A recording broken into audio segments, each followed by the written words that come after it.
తెలంగాణ రాష్ట్ర ముఖ్యమంత్రి గారికి చెప్తున్నా, రేవంత్ రెడ్డి గారికి చెప్తున్నా, ఆయనంటే నాకు ఇష్టం, ఆయనంటే గౌరవం నాకు.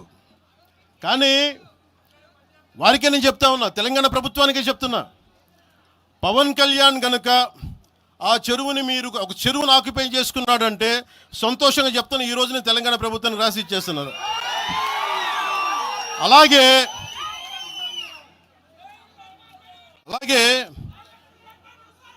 లెఫ్ట్ మేము వామపక్షవాదులు అని చెప్పి ఒక ఎనలిస్ట్ మాట్లాడతా,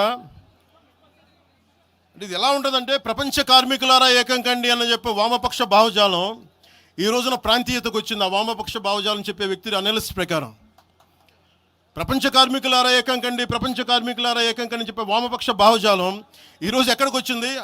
ఆయన చెప్పిన విధానం ప్రకారం ప్రాంతీయతకు వచ్చింది. కమ్యూనిజం ఎందుకు చచ్చిపోయిందంటే ఇలాంటి వాటి వల్ల చచ్చిపోద్ది. ఈరోజు గద్దర్ గురించి మాట్లాడతారు. బండెనక బండి కట్టి 16 బండ్లు కట్టి ఏ బండిలో పోతాం నైజాం సర్కార్ ఓడా అంటే అది ఈరోజు మాకు వచ్చిన ప్రేమ కాదు. మాకు అది నా చిన్నప్పుడు చెప్పాను ఆ మాట, తర్వాత ఫస్ట్ మీటింగ్లో చెప్పా. గద్దర్ గారు బతికున్నప్పుడు మీరందరూ ఏమయ్యారా? గద్దరన్న బతికున్నప్పుడు మీరందరూ ఎక్కడున్నారు?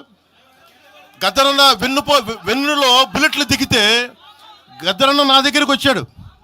ఒకటి అడిగాడు ఆఫీస్కి వచ్చి, మన జర్నలిస్ట్ కాలనీలో ఉండే జనసేన ఆఫీస్కి వచ్చి, అరే తమ్మి నాకు బుల్లెట్లు దిగినీరా, నాకు వెనకాల నన్ను స్వేచ్ఛగా రే అని పిలుచుకునేంత చనువు మా ఇద్దరి మధ్య, నాకు బుల్లెట్లు దిగినీరా ఈ వెన్నులో, నడవాలంటే ఇబ్బందిగా ఉందిరా, నాకు కారులో పోవాలంటే ఆటోలో తిరగలేకపోతున్నా, ఒక అండంగా అడుగుతున్నా, హక్కుగా అడుగుతున్నా, బండి కొనివ్వరా అంటే ఆయన ఒక 24 గంటలు 3 రోజుల్లోనో 2 రోజుల్లోనో బండి కొనిచ్చాను నేను ఆయనకి.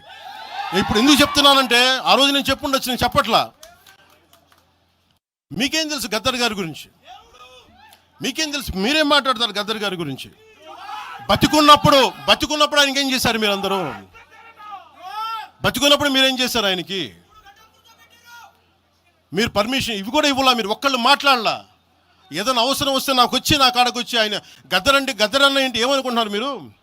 నేను పాలిటిక్స్లోకి వచ్చాక తెలుసు అనుకుంటున్నారా గద్దరన్న? మీరందరూ చూసిన ఖుషీ సినిమా చూసిన తర్వాత చిరంజీవి గారు ఫోన్ చేశారు నాకు, అరే గద్దర్ గారు ఫోన్ చేస్తున్నారా నీకోసం, ఒకసారి నేను కలవాలంటాను.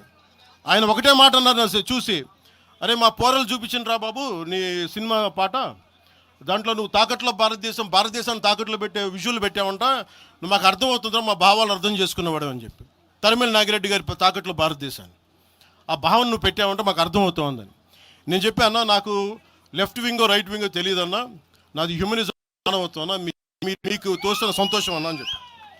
ఆ రోజు నుంచి ఆయన చనిపోయేదాకా, ఆయన అంతిమ ఘడియల వరకు ఆయన హాస్పిటల్లో ఉంటే వెళ్ళి కూర్చొని, అన్నా మీకు ఏం కావాలి చెప్పండి అంటే, ఏం వద్దురా తమ్మి, తెలంగాణ యువతకి కానీ ఆంధ్ర యువతకి కానీ భారతదేశంలో యువతకి భవిష్యత్తు వాళ్ళదని చెప్పు.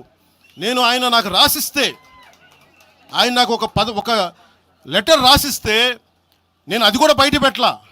ఆయనే ఒక ఆడియో ఫైల్ చేసి, నేను దాన్ని కూడా కూర్చొని చెప్పలా, ఆడియో ఫైల్ చేసి ఆయన ఒక చిన్న ఛానల్కి రిలీజ్ చేసి అది బయటకు వచ్చింది.